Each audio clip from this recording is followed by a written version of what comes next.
বিদ্যমান সংবিধানের রাষ্ট্র পরিচালনার ক্ষেত্রে যে 4 মূলনীতি সেটা অব্যাহত বা অটুট রাখার বিষয়ে কয়েকটি দল মতামত দিয়েছে।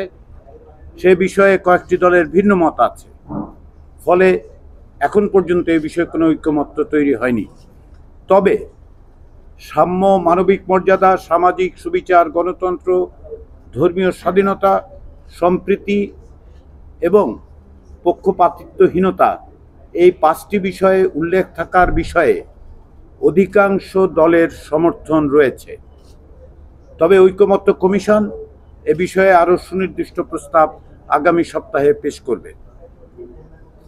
দ্বিতীয় যে বিষয়টা আলোচিত হয়েছে দীর্ঘ সময় ধরে, সেটি হচ্ছে যেটি সংবিধান সংস্কার কমিশনের পক্ষ থেকে জাতীয় সাংবিধানিক কাউন্সিল বলে বলা হয়েছিল।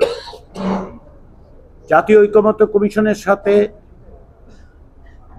মার্চ থেকে মে মাস পর্যন্ত রাজনৈতিক দলগুলোর আলোচনার সময় এনসিসির বিভিন্ন রকম বিষয়ে রাজনৈতিক দলগুলো মতামত দিয়েছিলেন।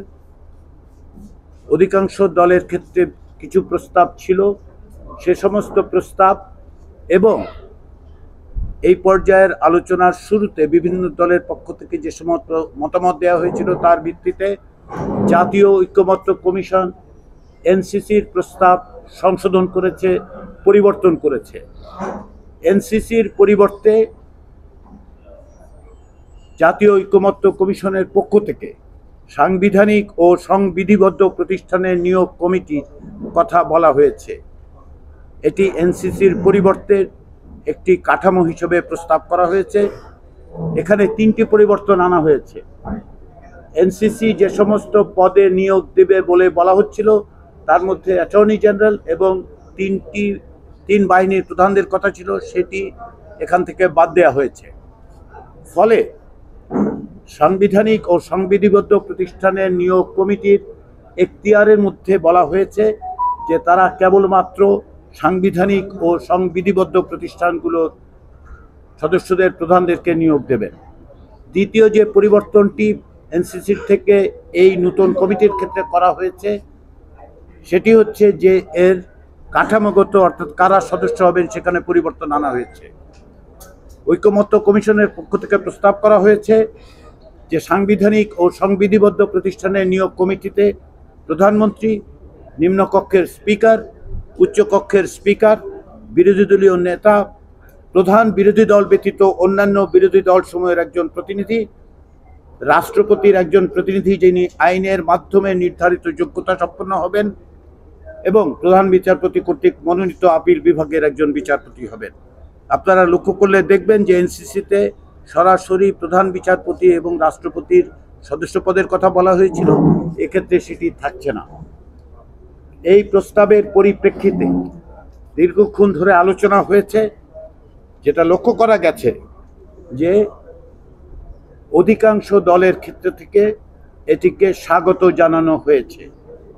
এ ধরনের একটি কমিটির ব্যাপারে অধিকাংশ রাজনৈতিক দল কমিশনের প্রস্তাবকে স্বাগত জানিয়েছে। কিছু কিছু দল এ বিষয়ে তাদের আপত্তির কথা বলেছে। তবে যে সমস্ত দলের পক্ষ থেকে এই বক্তব্যকে স্বাগত জানানো হয়েছে, এই পরিবর্তনকে স্বাগত জানানো হয়েছে, তারা আরও কিছু কিছু বিষয়ে পরামর্শ দিয়েছেন। যেমন এই কমিটির কার্যপরিধি কী হবে, এর জবাবদিহিতার ব্যবস্থা কী রকম হবে, সিদ্ধান্ত গ্রহণের প্রক্রিয়া কি হবে ইত্যাদি বিষয়ে কিছু কিছু পরামর্শ আছে। সেই পরামর্শগুলির ভিত্তিতে ঐকমত্য কমিশন একটি পূর্ণাঙ্গ প্রস্তাব আগামী সপ্তাহে রাজনৈতিক দলগুলোর কাছে উপস্থাপন করবে। বিএনপির পক্ষ থেকে সর্বশেষ যেটা বলা হয়েছিল সেটি হচ্ছে যে সাংবিধানিক প্রতিষ্ঠানে নিয়োগের জন্য যদি কোনো ধরনের কমিটি বা কমিশন তৈরি হয় তাহলে প্রধানমন্ত্রীর মেয়াদের ব্যাপারে যে 10 বছর সেটি পুনর্বার বিবেচনা করতে হবে। সেদিক থেকে এই আলোচনাটা হয়েছে আজকে, কিন্তু আমরা কোনো রকম ঐকমত্যে কিংবা এমনকি কোনো রকম উপসংহারে উপনীত হতে পারিনি। তার কারণ হচ্ছে এই যে যতক্ষণ না পর্যন্ত আমরা সাংবিধানিক ও সংবিধিবদ্ধ প্রতিষ্ঠানের নিয়োগ সংক্রান্ত বিষয়ে একটা চূড়ান্ত সিদ্ধান্তে আসতে পারছি, ততক্ষণ পর্যন্ত প্রধানমন্ত্রীর মেয়াদ বিষয়ে চূড়ান্ত সিদ্ধান্ত নেওয়া যাচ্ছে না। আপনাদের হয়তো মনে থাকবে সর্বশেষ যখন প্রধানমন্ত্রীর মেয়াদের বিষয়ে আলোচনা হয়েছিল, তখন অধিকাংশ দল এতে একমত হয়েছিলেন, কিছু কিছু দলের পক্ষ থেকে ভিন্ন মত ছিল। আজকের এই তিনটি বিষয়ের আলোচনায় প্রাধান্য পেয়েছে, গুরুত্ব পেয়েছে এবং এই আলোচনাগুলো অব্যাহত থেকেছে। আপাত দৃষ্টিতে মনে হতে পারে যে আমরা একই বিষয়ে কখনো কখনো দীর্ঘ সময় ধরে আলোচনা করছি। আমরা আগেও বলেছি, জাতীয় ঐকমত্য কমিশন যেহেতু মনে করে সংবিধান একটি কম্পোজিট ডকুমেন্ট, সেহেতু বিভিন্ন বিষয়ের পরস্পর সংশ্লিষ্ট বিষয়গুলো নিয়ে আলোচনা করতে প্রয়োজন হয়ে পড়ে। আমরা সেভাবেই অগ্রসর হচ্ছি। ওয়ালটন আবারও মিলিনিয়ার অফারে ওয়ালটন ফ্রিজ কিনে আপনিও হয়ে যেতে পারেন মিলিয়নিয়ার। মিলিনিয়ার ছড়াছড়ি দেশ জুড়ে, এটা শুধু ওয়ালটেনই পারে।